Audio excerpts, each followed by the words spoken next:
Mesdames, Messieurs, bonsoir et bienvenue à ce téléjournal.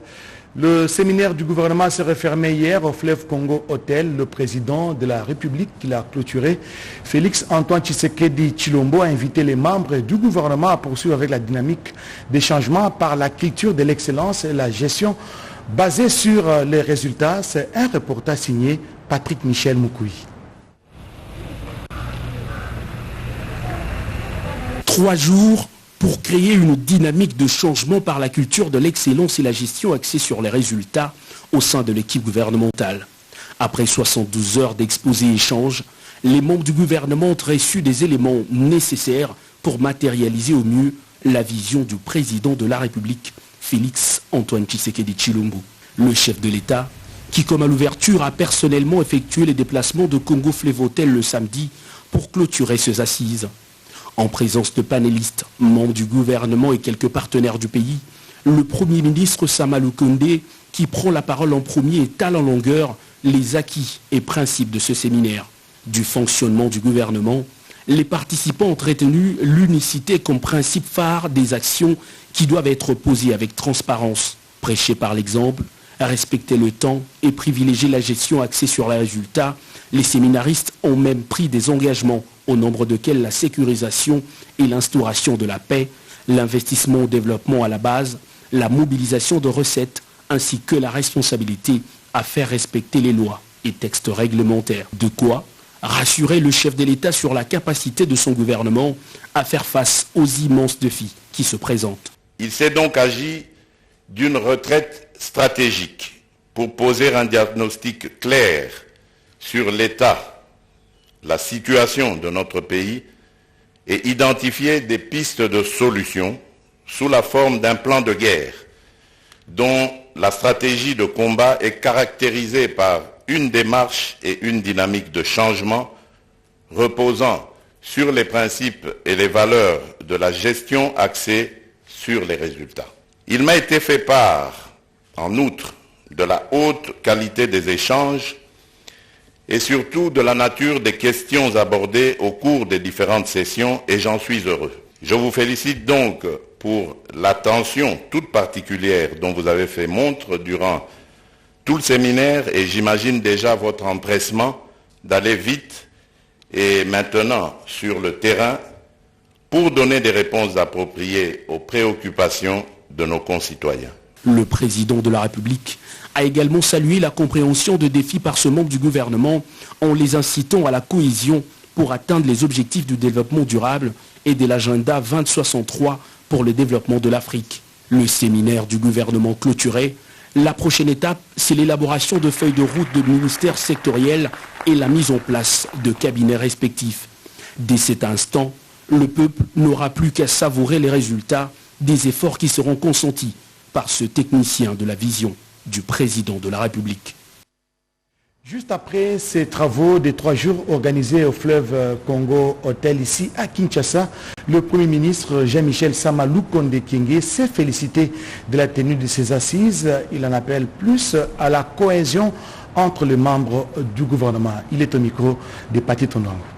Et le thème qui a été choisi, d'abord parce que sous l'impulsion du chef de l'État, qui a toujours à cœur l'efficacité et l'efficience du gouvernement pour que finalement nous soyons performants, a voulu nous donner ce cadre où on s'est retiré afin d'être ravivé et qu'on puisse redynamiser au fait notre morale en nous dotant de suffisamment de matière pour renforcer nos capacités. Et je pense que du point de vue du résultat attendu, nous sommes très contents parce que désormais nous sommes sortis avec une équipe avec une très forte cohésion et surtout déterminée par rapport aux 15 piliers tels que déterminés dans le programme d'action du gouvernement. Le chef de l'État avait déjà annoncé lors de notre premier conseil de ministres que nous aurions une évaluation semestrielle et qu'à l'issue de cette évaluation-là, il y aurait bien sûr des conséquences à tirer. Donc chaque membre du gouvernement est à pied d'œuvre en tenant compte de ce timing. Désormais, nous pourrons doter les membres du gouvernement de feuilles de route assorties justement d'un programme de performance, et ça va permettre de suivre l'action dans chaque secteur et pour chaque membre du gouvernement. Ce que je peux dire, c'est que notre programme a résumé ce que nous voulons pour la population. Nous voulons un État fort, nous voulons un État prospère, nous voulons un État solidaire. Et lorsque je prends le dernier mot, qui est la solidarité, c'est parce que nous voulons apporter le social attendu par cette population. Mais nous pensons aussi que cela n'est pas possible tant qu'on n'a pas réalisé ces défis de paix et de sécurité. Mais tout ceci doit être enrobé de bonne gouvernance et c'est justement toutes les thématiques au travers desquelles nous sommes passés au travers ce séminaire. Des propos recueillis par Blaise Bokokia Sanza. La situation des droits de l'homme en République démocratique du Congo, les fonctionnements de la minière de Bakwanga, Miba, ainsi que d'autres sujets ont été débattus hier avec le vice-premier président du Sénat qui a reçu par la suite l'ambassadeur des Pays-Bas, condensé Sandra Nyangitabou. Au Sénat, le premier vice-président a déployé d'intenses activités ce week-end.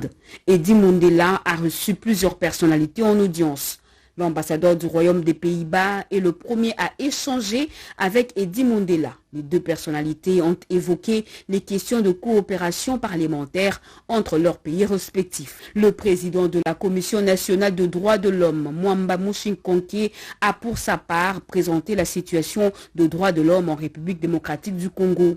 Un tour d'horizon qui permet de garder l'œil vigilant sur le comportement des responsables en province, surtout là où l'état de siège est en cours. En toutes circonstances, le respect des droits de l'homme devrait être la règle. L'administrateur directeur général de la minière de Bakwanga a clôturé la série d'audiences accordées par le premier vice-président du Sénat ce week-end. La santé de la Miba, ses difficultés, ses opportunités, mais aussi ses défis de relance étaient au centre de leur entretien. Quittons Kinshasa pour la province du Congo central. Une nouvelle université va bientôt sortir des terres. Le gouverneur du Congo central, Atou Matubwana Kuluki, a posé la première pierre de construction de cet établissement universitaire privé. Les détails dans ce reportage.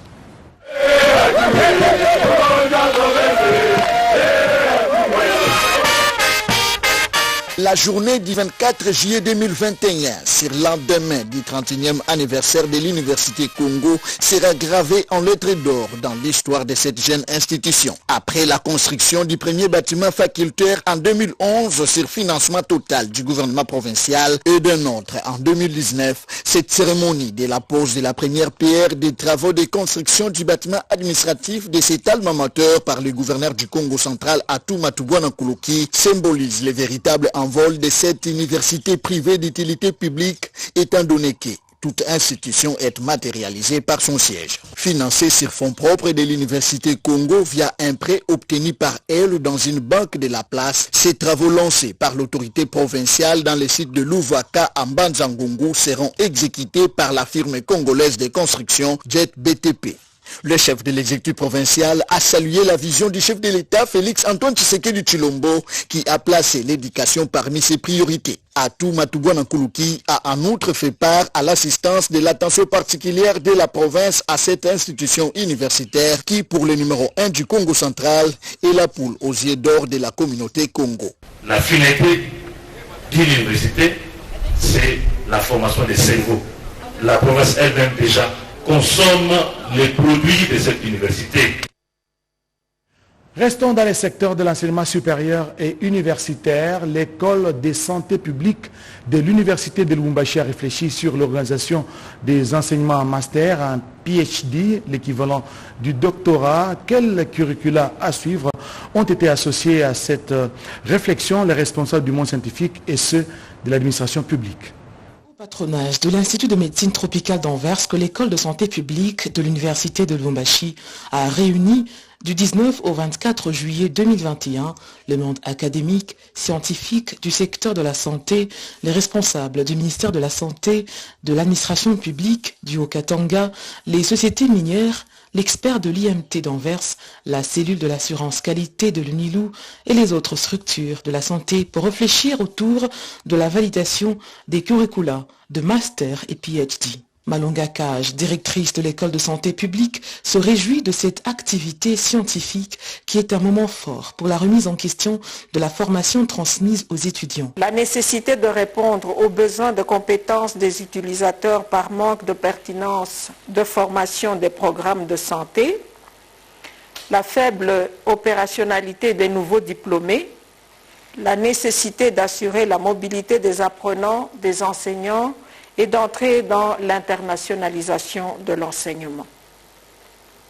C'est dans cette perspective que l'école a amorcé le processus de révision de son programme de formation selon une approche de construction des programmes de formation qui allie le système LMD et l'approche par compétences. Le professeur ordinaire Lunda Ilunga, secrétaire général académique de l'UNILU, a salué ces assises qui s'inscrivent dans le cadre de l'exigence de la loi cadre numéro 14/004 de l'éducation du 11 février 2014.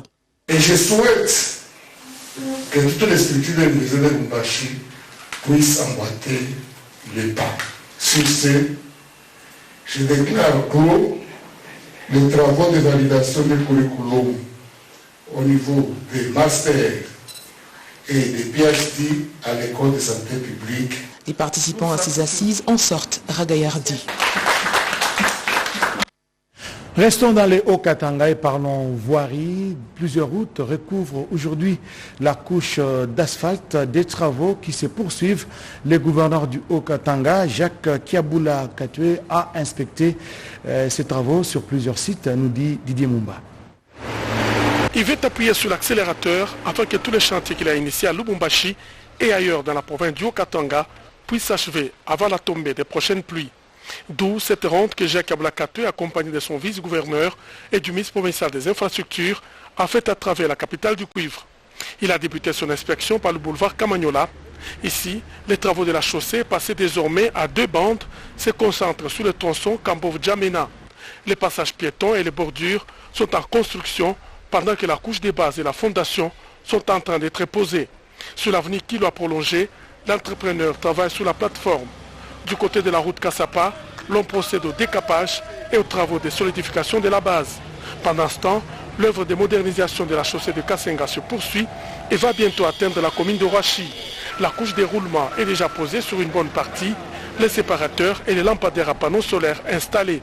Jacques Kaboula a bouclé sa tournée par l'avenue Sendoué qu'il a inspecté de bout en bout et où les travaux évoluent sans désemparer. Vous savez très bien que la saison des pluies va commencer d'ici peu. Alors nous sommes en train de mettre un peu de pression sur les constructeurs des routes. Nous devons travailler à tout prix pendant cette période.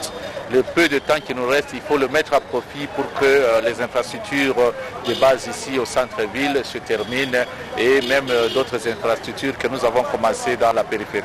Après le centre-ville de Lubumbashi, le gouverneur Jacques Kaboula s'occupera des différentes communes de la capitale du cuivre. La vision de Félix Tshisekedi devient chaque jour qui passe une réalité dans le Haut-Katanga.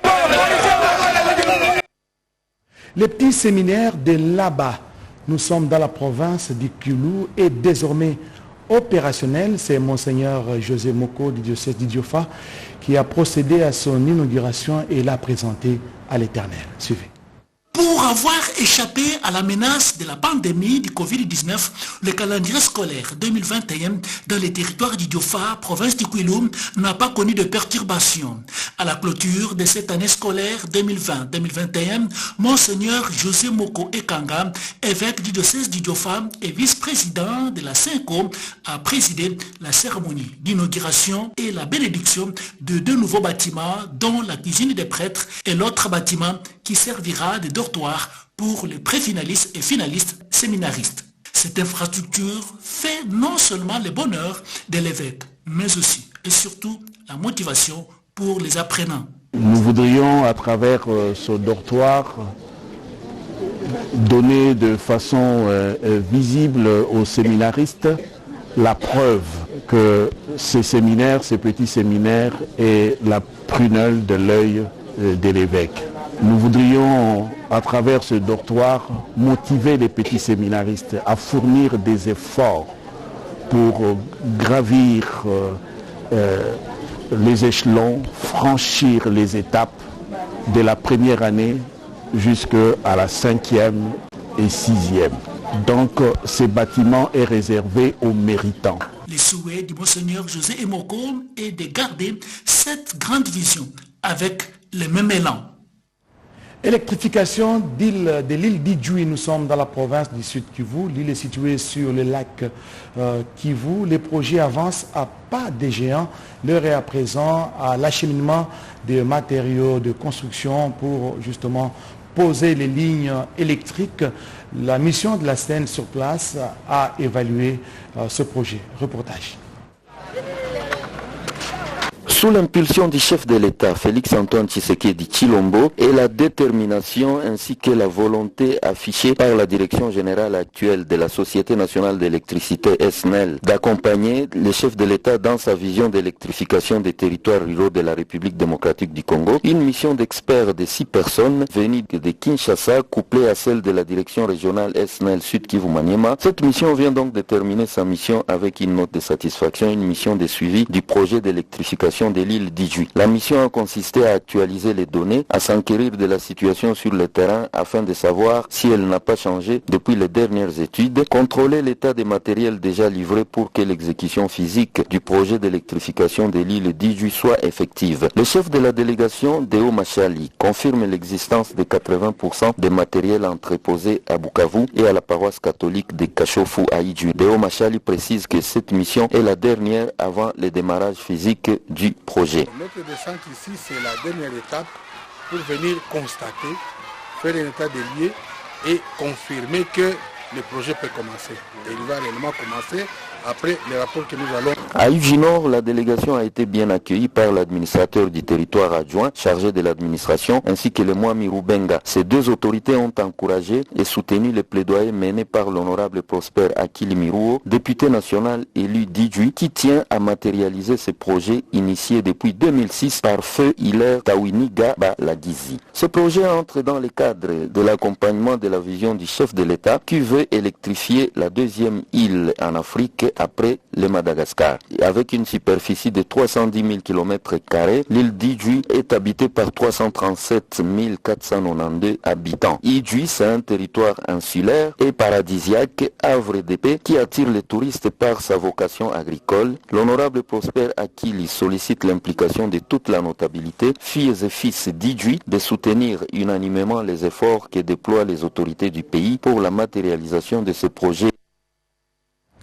Planning familial, dépistage volontaire au VIH et SIDA en milieu universitaire. En tout cas, c'est la fourchette des sujets abordés lors de la journée scientifique organisée à l'université de Kinshasa des concerts avec les fonds des Nations Unies pour la population. Reportage Constance Mananga.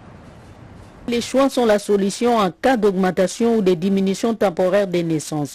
Influer sur les taux de fécondité ne peut se faire qu'en faisant des droits et choix de la santé des reproductions une priorité. Voilà le thème de la journée mondiale de la population célébrée chaque 11 juillet de l'année. C'est dans ce cadre qu'une journée scientifique a été organisée à l'université de Kinshasa pour faire connaître la vision du département des sciences des populations et développement sur l'interaction de la pandémie de Covid-19 et la démographie en RDC, mais également organiser un plaidoyer auprès du gouvernement et des partenaires internationaux en vue d'une appropriation nationale effective des questions des populations devant se traduire par une mobilisation accrue des ressources en faveur des programmes de population et de développement. Une occasion pour les fonds des Nations Unies pour la population UNFPA d'offrir à la population quinoise et estudiantine des services d'information et de santé sexuelle et reproductive en organisant les services de dépistage volontaire du VIH-Sida, le service de planification familiale et autres. Le gouvernement de la RDC s'est résolu d'organiser le deuxième recensement général de la population et de l'habitat RGPH2. Question de doter la République démocratique du Congo des données fiables pour son développement. Le secteur des transports nécessite une bouffée d'oxygène de la part du gouvernement de la République. Un plaidoyer a été mené dans ce sens. Ici à Kinshasa, les conducteurs de véhicules voient chaque jour qui passe leur recette s'amenuiser. Les raisons dans ce reportage de Pierre Mbouyou Saïdi. La dotation d'un nouveau charroi automobile à la firme de transport routier en commun par le chef de l'État Félix Antoine Tshisekedi Tshilombo, accompagné de l'augmentation des bus Esprit de Vie, avait suscité un réel engouement auprès des usagers routiers congolais qui ont salué cette ferme volonté gouvernementale de fluidifier le transport en commun dans toutes les chaussées quinoises. Ce secteur, victime des affres de la troisième vague de la pandémie du coronavirus, est buté à l'incivisme des conducteurs de bus censés être appelés péjorativement esprits de mort, situation couplée à l'envahissement exponentiel de toutes les routes de la capitale par les motocyclistes caricaturés des Wewa et des taxis tricycles. Ces phénomènes sociaux ont occasionné la baisse des recettes journalières, due à un manque à gagner criant au sein des services publics de l'État commis dans le secteur du transport routier en commun. Dans la quête rationnelle des pistes de solutions efficaces, un groupe d'experts nationaux spécialisés dans ce secteur de la vie nationale ont passé au crible de cette épineuse problématique. 12 années dégagées, ces plaidoyers axés sur l'obtention des fonds de roulement et la prise en charge des subventions d'équilibre post-Covid par le gouvernement de la République. L'État a, avec sa position de société, les passagers payent 500. Alors il faut une subvention d'équilibre. Nous sommes en pleine démarche avec le gouvernement. Certainement, dans peu de temps, ces problèmes doivent prendre fin. Ce plaidoyer a pour entre autres objectif de susciter auprès des autorités compétentes la révision légèrement à la hausse de la tarification du prix du billet par passager dans les transports routiers communs dans la capitale congolaise. Restons encore dans les routes, dans la capitale congolaise. Des travaux d'assainissement de grande envergure s'observent ça et là à travers Kinshasa. Les communes pilotes sont Kitambo et Ngaliema. Explication Malumbela. L'opération d'assainissement de l'espace vital doit être une affaire de tous les Congolais. Ces jeunes regroupés au sein de la dynamique dénommée Kitengeyesu l'ont démontré ce samedi 24 juillet 2021. Ces derniers ont mis la main à la pâte dans la lutte contre l'insalubrité qui a élu domicile à travers toutes les communes de Kinshasa. Dans sa phase expérimentale, cette opération a ciblé quelques quartiers de la commune de Kintambo et celle de Ngaliema. Nous voulons que ce soit une action qui soit coordonnée avec d'autres à l'intérieur du pays. C'est ça qui est important. Pas donner l'exemple, mais montrer ce qu'on sait faire. Ainsi, les autres, nos compatriotes, pourront faire autant pour relever notre grand et beau pays. Parce qu'après tout, nous sommes des patriotes. C'est l'amour de la patrie qui nous fait faire ce genre d'acte. Pour le président de la dynamique Kitengeyesu, cette initiative va s'étendre dans toutes les communes de Kinshasa et vise à sensibiliser la population à garder l'environnement propre pour que l'homme soit à l'abri de toutes sortes de maladies. Et puis cette mise au point de la Société congolaise des postes et télécommunications de la RDC SCTP à la suite des rumeurs infondées circulant dans les réseaux sociaux quant à la gestion des centraux de communication de l'opérateur public par des pays voisins. La Société congolaise des postes et télécommunications SCTP réfute ces allégations mensongères utilisées par les ennemis de son développement pour saper les efforts de relance de ses activités. Ces affirmations dénotent d'une méconnaissance primaire du fonctionnement technique d'Internet et des bases élémentaires de l'informatique de la part de leurs auteurs. Ayant déjà répondu en son temps à cet enregistrement audio malveillant, la SCPT rappelle à titre d'information que l'Internet est un réseau décentralisé, ce qui implique qu'il ne dépend pas d'un serveur central pour assurer la circulation des données. Aucun serveur situé dans un pays voisin ne gère les communications de la République démocratique du Congo. La SCPT connecte la RDC à Internet par le point d'atterrage de Mwanda, la liaison fluviale Kinshasa-Brazzaville pour la redondance vers l'Europe, la sortie internationale de Kasumbalesa vers l'Afrique du Sud.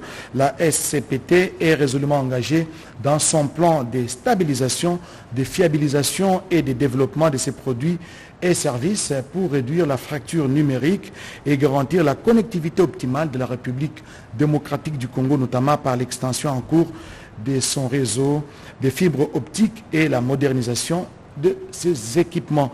Ainsi, ces messages portent la signature de la cellule de communication de la Société congolaise des postes et télécommunications.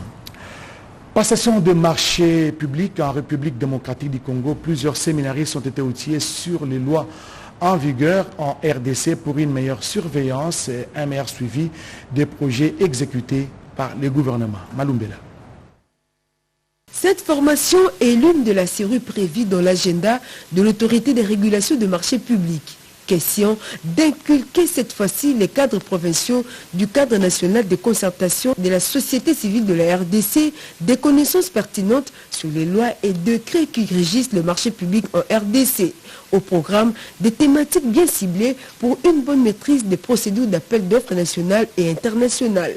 À l'issue de ces enseignements, les participants sont sortis renseignés et outillés pour assurer une surveillance citoyenne avisée sur les acquisitions et les projets exécutés par les structures étatiques au travers des marchés publics et partenariats publics-privés. Il était très difficile pour nous, en tant qu'ARMP, par rapport à notre budget, d'organiser ces formations sur le terrain. Voilà pourquoi nous avons profité de l'occasion de l'Assemblée générale du cadre de concertation nationale de société civile pour former ces acteurs de la province afin qu'ils soient réellement nos ambassadeurs et qu'ils puissent jouer leur rôle sur le terrain à leur retour dans leurs provinces respectives. Nous attendons beaucoup de la société civile pour un contrôle citoyen. La population de la Tchouapa va bénéficier d'un appui majeur, celui du contrôle citoyen. Puisque les 60% de l'exécution du budget de l'État passe par le marché public, la direction des formations et appui technique de l'autorité des régulations des marchés publics demeure disponible d'équiper tous les acteurs congolais pour une bonne canalisation des fonds du trésor public. Message de félicitations à la faveur des différentes nominations, vous l'avez suivi à la Banque centrale du Congo. Ce message émane de Georges Chilengi Mbouyi Chambouyi, député national honoraire, administrateur honoraire de la Banque Equity BCDC, administrateur de la Banque centrale du Congo. Excellence, Monsieur le Président de la République et chef de l'État, c'est avec mes hommages les plus déférents que j'ai l'insigne honneur de vous présenter mes sincères remerciements pour avoir jeté votre dévolu sur ma modeste personne en me nommant au poste d'administrateur de la Banque centrale du Congo. Je m'engage à ne ménager aucun effort pour être à la hauteur des responsabilités que vous venez de me confier en vue de contribuer de manière significative à la réalisation de la grande vision de développement que vous avez vous-même imprimée. Que Dieu le Tout-Puissant vous bénisse et bénisse également notre cher et beau pays, la République démocratique du Congo. Ces messages de remerciements portent la signature de Georges Chilengi Mbouyi Chambouyi, député national honoraire qui a été nommé administrateur à la Banque centrale du Congo. Mesdames et messieurs, avant de nous séparer, parlons politique dans cette édition d'information avec la redynamisation des activités au sein de l'UNC, Union pour la Nation congolaise, parti cher à Vital Kamerhe, qui s'arrange en ordre de bataille pour les élections à venir. Les consultations ont démarré dans différentes fédérations de Kinshasa. En vue de conquérir les pouvoirs à tous les niveaux aux échéances électorales prochaines, l'interfédéral adjoint de l'Union pour la Nation congolaise, UNC Moamba, Gabi Mabengi, a fait son cheval de bataille. Il vient d'entamer une série de consultations avec des fédéraux de l'UNC Moamba ce samedi, 24 juillet 2021. Aujourd'hui, j'ai commencé par la fédération de Kisenso et Limité Centre. Je chute avec la fédération de Matete. Un seul mot, un seul message. La redynamisation du parti qui implique l'implantation du parti. L'objectif, c'est les élections à venir, de donner des sièges à la députation nationale et puis au moins des sièges à la députation provinciale. Voilà, mesdames, messieurs, c'est par ce reportage des Rodés Pendant que nous bouclons ce journal réalisé par Fifi Bokeme. L'info revient sur la RTNC à 20h. Vous allez retrouver Sandra Nyangi Tabou pour la présentation de la grande édition du soir. Merci de nous avoir suivis. Au revoir.